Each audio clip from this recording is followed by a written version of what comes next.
দেবরের সঙ্গে ভাবির দীর্ঘদিনের প্রেমের সম্পর্ক। ভাই বাসায় না থাকায় পরকীয়া প্রেমের সম্পর্ক গভীর হতে থাকে।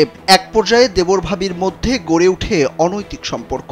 2 সন্তানের জননী ভাবির কাণ্ড প্রতিবেশীরা টের পেলেও প্রথম দিকে বুঝতে পারেননি স্বামী। এরই মধ্যে ভুক্তভোগী স্বামী দেবর ভাবির পরকীয়া হাতে নাতে ধরে ফেলেন। এরপর শুরু হয় আলোড়ন।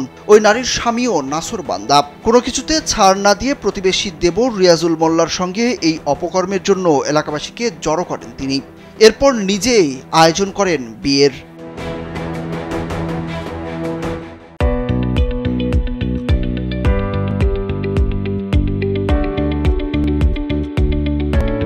নিজে দাঁড়িয়ে থেকে প্রতিবেশী দেবর রিয়াজুলের সাথে 5 লাখ টাকা দেনমোহর ধার্য করে স্ত্রীকে বিয়ে দেন। মঙ্গলবার রাত 11:30টার দিকে এলাকাবাসী স্থানীয় কাবিন রেজিস্টার করে বিবাহ সম্পন্ন করেন।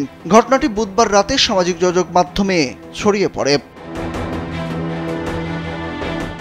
এদিকে দেবরের সঙ্গে ভাবির পরকীয়া এবং স্বামী নিজেই স্ত্রীকে বিয়ে দিয়ে দেওয়ায় এলাকা জুড়ে ব্যাপক চাঞ্চল্যের সৃষ্টি হয়েছে। দেবর ভাবির বিয়ে নিয়ে চলছে নানা আলোচনা সমালোচনা। স্থানীয়রা বলছেন, দিনের পর দিন এভাবে বেহায়াপনা করার চেয়ে তাদের বিয়ে দিয়ে দেওয়াই উচিত হয়েছে।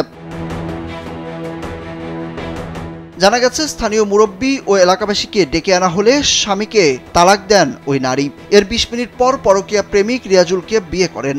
এই বিশাল চাঞ্চল্যকর ঘটনাটি ঘটেছে গোপালগঞ্জের মুকসুদপুর উপজেলার গোবিন্দপুর ইউনিয়নের গোপালপুর গ্রামে। দেবরের সঙ্গে পরকীয়ায় জড়ানো ওই নারীর 8 বছরের এক ছেলে ও 4 বছরের এক কন্যা সন্তান রয়েছে। ডেস্ক রিপোর্ট, কালবেলা।